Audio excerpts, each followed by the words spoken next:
Yun. So parang nagiging platform ng mga bagong gustong maging artista and maging aktor ang sinikwento.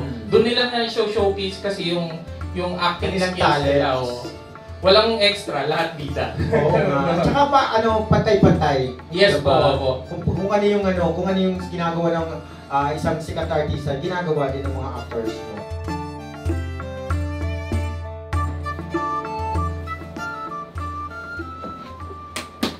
Jordan.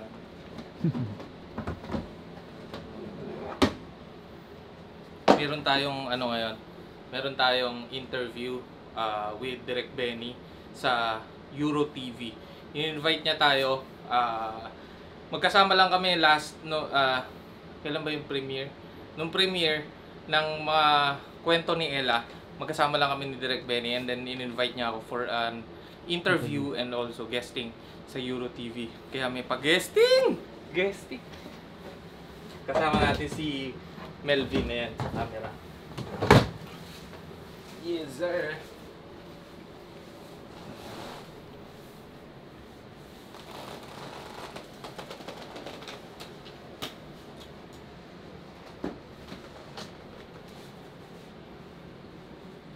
May Facebook page naman po yan na Direk, no? Live mamaya. Naka-live si Direk mamaya. Yes. Follow nyo yung ng Euro TV page.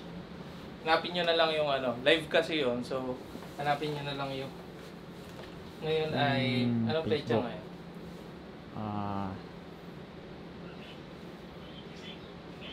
Ano ba ngayon? 28. August 28, hanapin nyo yung live nila nung August 28 with Direk Benny.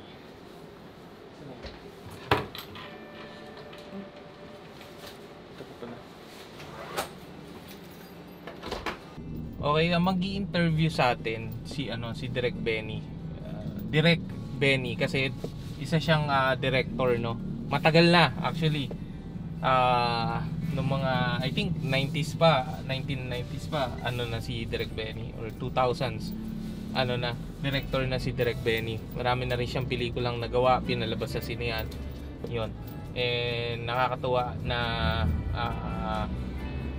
kakilala natin siya, no. Bukod doon sa paggawa ng pelikula, showbiz media rin siya, nagsusulat, and also ito meron siyang showbiz talk show. Ayan. Maraming ginagawa si Direk Benny. He also has YouTube channel na successful din talaga.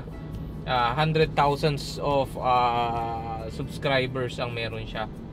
Kaya nakakatuwa na kilala natin siya and kilala niya tayo, and also tinutulungan nila tayo when it comes sa promotion ng pelikula natin or ng mga ginagawa natin. Even we are actively doing films hindi sa sinihan, minsan hindi sa sinihan pero on social media, no. And yun, kasama natin si Direk Benny. Sabi ko nga, kasama natin si Direk Benny nung premiere ng ang mga kwento ni Ella. Sinikwento presents ang mga kwento ni Ella, and sobrang nakakatuwa yung feedback nila sa pelikula. Pero hindi pelikula CL ang mga kwento ni Ella. It's a sinikwento episode. Doon sa private screening natin is ginawa natin siyang pelikula. Nagka-idea ako sa Voltes 5, yung tawag nila cinematic experience. So that's a sinikwento cinematic experience, no. And papapanood nila yan on September. Hopefully nakalabas na itong docu na to on September 1, 2, 3 and 4. Ipapalabas sa atin ang mga kwento ni Ella. It's a YouTube exclusive. Dito nyo lang sa YouTube channel na to mapapanood ang mga kwento ni Ella. Pero maglalabas tayo ng cut or teaser sa Facebook page ng Cinemere Films. So abangan nila yan. Yun lang, samahan nyo ako today, and yun.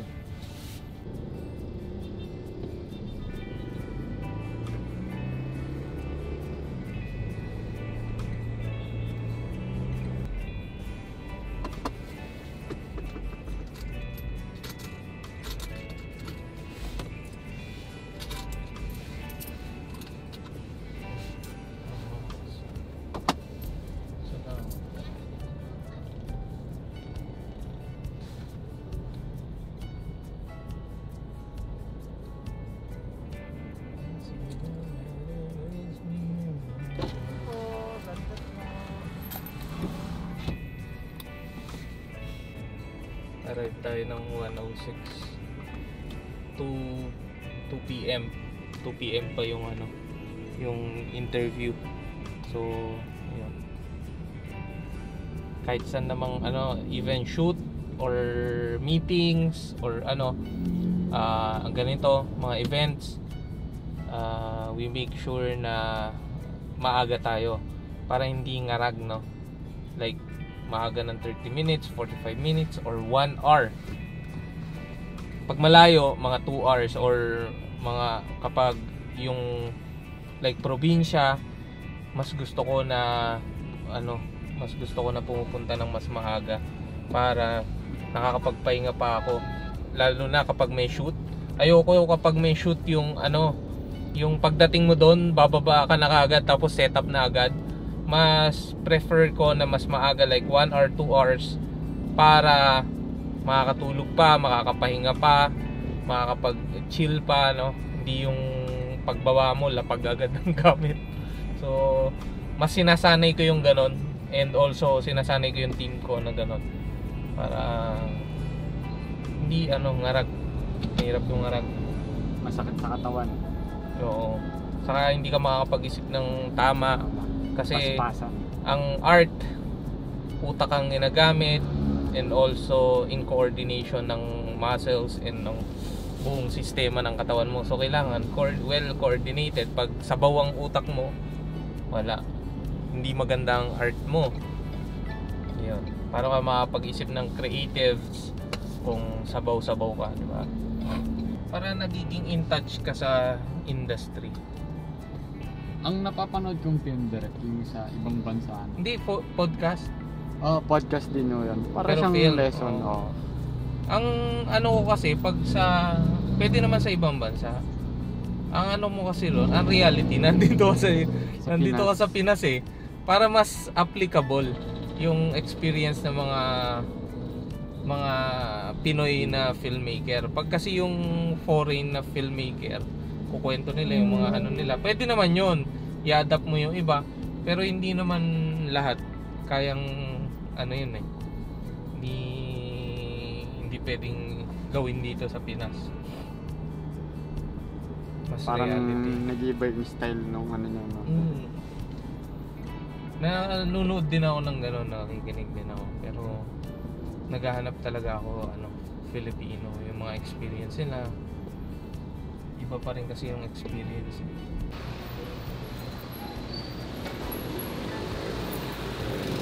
Dito tayo ngayon sa Euro TV.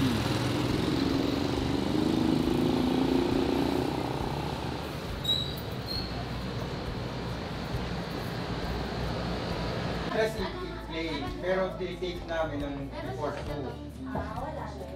Church ba yung Monday? Monday edition ba? Po, sa Talalas po ng church po. Lecture after ng dito ka lang Gagamitin na ni Ben. kasi ngayon kamukha na siya ni yung father na ni Sige, tuloy mo, alam kong puyat ka. ano na? Tuloy mo, alam kong puyat ka. Lutang ako dahil sa bawa ko dahil. Kaya kung wala akong may tanong sa'yo, alam mo na, Ako ikaw na lang magtatanong sumagot. sa'yo. Ikaw ang sumagot. Siya Acosta. Saan tayo? Si Direk ang sa last part. Kasi may chika kami umati ka. Sarah kasi mag-ano pa eh. Habol pa. Ito kami Sarah. Ay, to? Ang daming Doon kami Sarah. Screening is on September 15 to 19 in SMC bus throughout the country. Yes. Anyway, maraming salamat. Alam ko marami ka pang appointment today. Yes, Tito Ben. Maraming salamat sa oras mo Maraming dahil pong salamat. pinagbigyan mo ang invitation ko today. Always, Tito Ben. Thank you so much, Miss Sarah. Thank you very much. Ayan. Thank you. Inaayos, ginagawa. So, ito na. So, congratulations. Ayan, pinipicture yata ni Sam. Okay. Congratulations, Alfred Natividad. Ayan. So, upo na tayo dito, Mamang. Direk, halika na. Boss. Sabaw ka din? Sana laban ka kasi kami sabaw eh.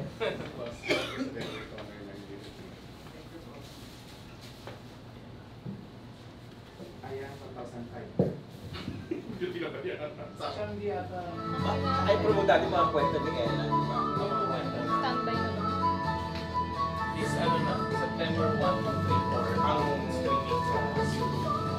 Standby na po. 3, 2, 1. Okay mga kaibigan, eto na yung last part ng ating programa sa hapon na ito mga kaibigan. Ayan, ato na, naku, sabaw na sabaw ako, oh my God, pasensya na. Anyway, dito na kasama na po natin ang direktor ng pinag-uusapan at kamakailan ay nagkaroon ng screening sa Trinoma at nandun nga po tayo napanood natin. Ang bongga naman ang kanyang mga ginagawang content na mapapanood ito sa kanyang YouTube channel at sa kanyang FB page. Medyo maganda ang kwento, parang composed of 20 minutes ang bawat episodes. Iyon, mga magaganda ang kwento. Mga kwento ng totoong buhay talaga. Kwento tumatalakay sa mga kwento ng buhay, mga ordinaryong buhay. So ito pag-usapan natin, kasama po natin ang direktor na si Edmer Guanlao. Direk, good afternoon. Ayan, good afternoon sa lahat ng nanonood ng Talk to Me Talk to by Me. Benny Andaya. Yes. And hello sa'yo, Direk. Oo. Alam mo, nung nag-guest dito si Ella nung last week, Yes. binanggit ka nga niya na ikaw ang direct. Sabi ko, bongga, i-guest natin yan next week. Kumusta? Kumusta yung shooting ng pelikula? Dahil I heard parang talagang ginawa mo lang talaga ng ilang araw lang yun para mabilis at matapos yung content para kasi yung bida aalis. Yes po, actually resident talaga ng US si Ella and nagpunta lang sila dito for vacation and gusto niya ma-experience yung industry natin dito Yes, so, ng yun sinabi niya. pelikula. And in-adjust namin lahat ng schedules para sa kanya. At saka yung bata, Hollywood star din. Kasi Yes, nakagawa na siya ng mga project sa Hollywood. Sinabi niya, Nasanay din po yung bata umarte, na oo. umarte. Ang galing nga niya. Alam mo yung bata, hirap mag-Tagalog, pero pinipilit niya talaga mag-Tagalog kasi kailangan. Yes, laban na laban yung... Laban, oo. So, eto na, kumusta na yung ano mo? Sino ba ang nagbibigay sa kanya ng instruction bago ang take ng ano? Gina-guide ko siya sa mga gagawin niya, pero meron kaming pinaka-acting coach namin niya. is si Mara Marana, which is my assistant director. Siya yung nakatutok sa mga actors para i-guide sila kung ano yung... Kasi alam na niya yung kung ano yung gusto kong acting. Di ba nagsimula ka lang naman talaga sa maliit?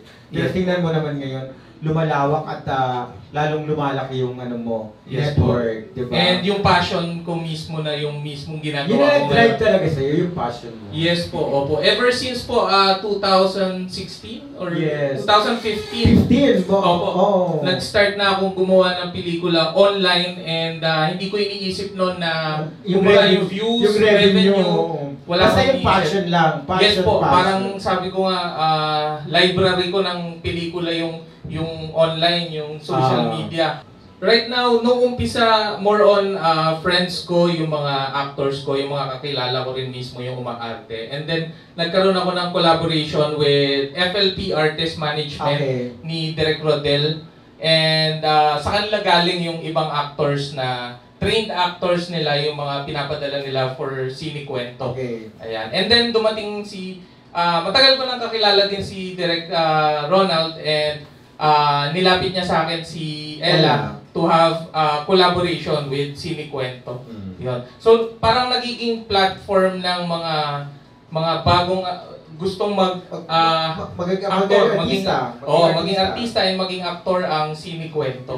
Doon nila na showcase kasi yung acting Kanilang skills nila. talents.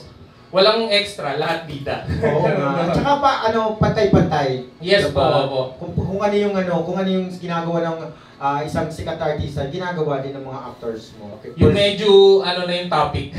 medyo sensitive. Sensitive na yung Alin topic. doon? Yung Part yung part 4 na bata pa si Ella. Bata pa siya. Yan. Paano mo Abangan niyo. na-experience yun? Sino yung kapitbahay nyo? Or ano ba yun? Yung bida doon na si Mara? Yung kwento ni Mara na nakulong siya. Kasi sinasabi ko lagi yung mga short film ko, yan yung mga na-observe ko sa ibang tao and then Sabi mo nga eh, mga chikahan lang, nakukuha mo Nakukuha mo na yung nagagawa kwento. mo ng nagagawa mo yung Oo. story. Tapos dudugtungan ko yun ng tanong ko sa sarili ko na what if puro ganito what if, kaya yung gawin kaya natin ganito ganyan. parang twist. Opo, Ah. doon na ako nag-iisip na kung ano yung dudugtong ko. Bakit ginawa mo itong mga kwento ni Ella? Ito Ano ba naman, to? Kapupulutan ba to ng aral? May makukuha ba tayo itong may makukuha ba tayong, mapupulot ba tayong mga lessons dito sa ano na to? Kahit sinasabi nga natin kahit sa YouTube lang ipapalabas. yes po. Actually, lahat naman ng sinikwento episodes namin may lessons na makukuha sa dulo. Depende na lang sa nanonood ko ano yung, kumbaga, kung ano yung marirealize niya after watching the film. And dito sa kwento ni Ella, lagi kasing kumbaga ang pinapakita natin is yung mga kwento ng mga magulang. Ngayon naman, kwento ng bata kung ano ba yung nararamdaman nila bilang bata kasama ang kanilang nanay, kasama ang kanilang tatay, lolo, at yung kung paano epekto, kung ano yung epekto ng environment nila sa pagkatao nila. Yes. Actually, 8 years ago, nasa ABS kami. Kami yung gumagawa ng digital content. Yeah. Yung ginagawa ko ngayon, ginagawa namin before sa ABS-CBN, which is yung Adobe Studio.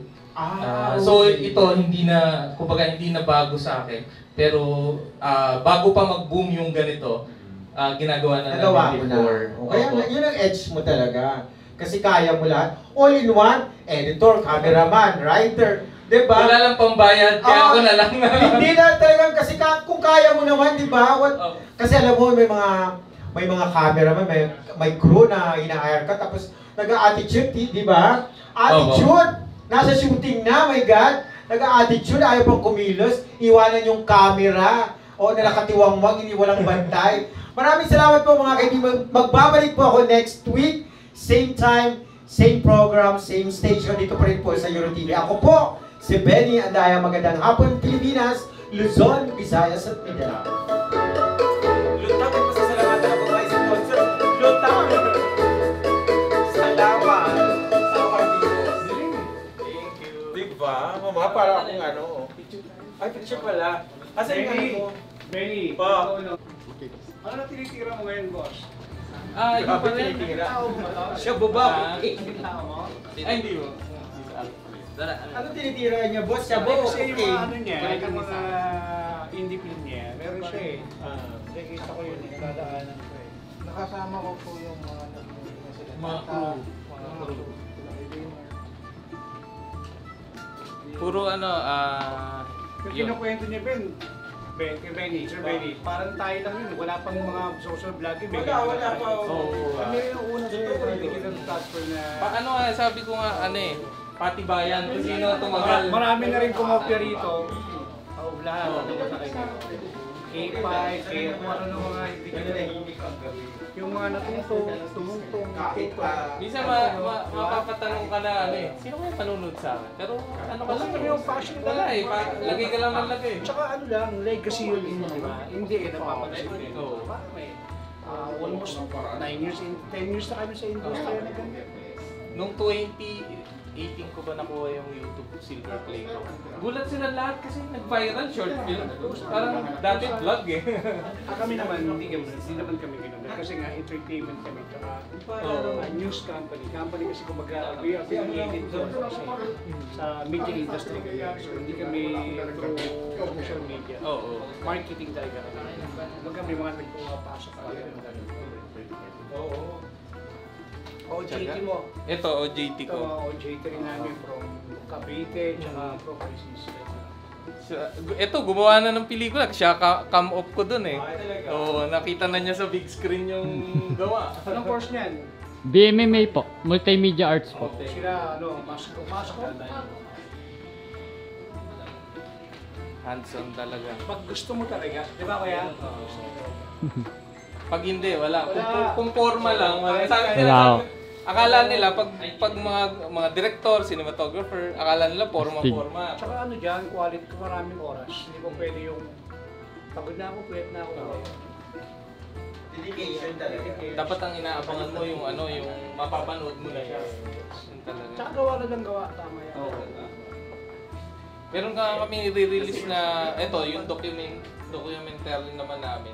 Sabi ko, hindi naman nila papanoorin, manunod lang naman dyan yung mga taong gustong panoorin. Yung Talaga tayo yung eh. familiar dun sa mga... Oo, sabi ko. Hindi mo lahat ng And community. time will come, dadami yan eh. Tsaka ang movie by community yan. Oo. Kung based ka sa community, bang ang subject mo, education, di community mo, mga estudyante, di ba? Kami, sabi ko nga, target ko, ano yung mga nanonood ng teleserye, yun yung nanonood ko eh. Eh, ang dami nun. Sabi nung isang artista, ang dami nun to. May nakakilala. Si Mamang, pwede mong gawa ng story to si Mamang eh. Maganda buhay nito Ben eh. Yung piyesta, yung anong pagtawag sa piyestang patay? Undas. Undas Queen. Dumalo ka to maggabi, Undas madaling Queen. araw. May rape to eh, sa loob ng undas. Walang paniwala ko sino. Pinasok sa loob ng undas. Pinasok siya sa Yan. rapes. Yan ang problema pag Ako ang extreme. Pag pinili ko na mo, saan ka kukuha ng shot? Extreme shots ang kailangan doon. Sa kabilang So butas kailangan ng may medyo. mga may mga Mga lumilipad na buto-buto. ay drone na Sabi na, no? ganon. Gagastos ng Saka may mga Talaga. uod, dapat lagyan siya ng mga... Aray ko, siya uud na eh. Reyna. Ano na, halika na. Ito naman, wala ba akong dalang dami? Thank you so much, Derek, ha. Thank you so Sa much, ha. ulitin. Oo. Sige po. Ingat. Thank you po. Nice meeting you po. Thank you. Sana nag-enjoy ka sa chika natin. Follow nyo kami sa page. Oo. Boss, mag-picture din mo. Share mo yung ano natin, interview, ha. Eto, may docu ako. May docu ka. Naglalabas na ako ng Ay, docu ngayon. Okay, dapat lang, no? Oo. May intro ko kanina, sabi ko, buti na lang naalala pa ako. Ano ka ba? Dati, ano lang ako, artista lang ako. Hindi ka natin natuloy yun, eh. Oo nga eh.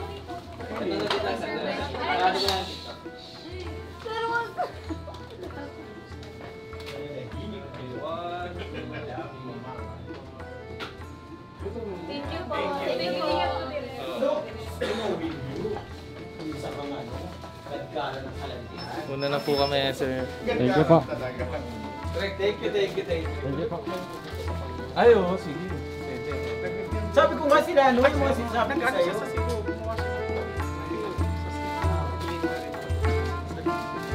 Padala ko lang Ano yung mga ano, casting natin sa o tayo mga yung Gen Z na sinasabi.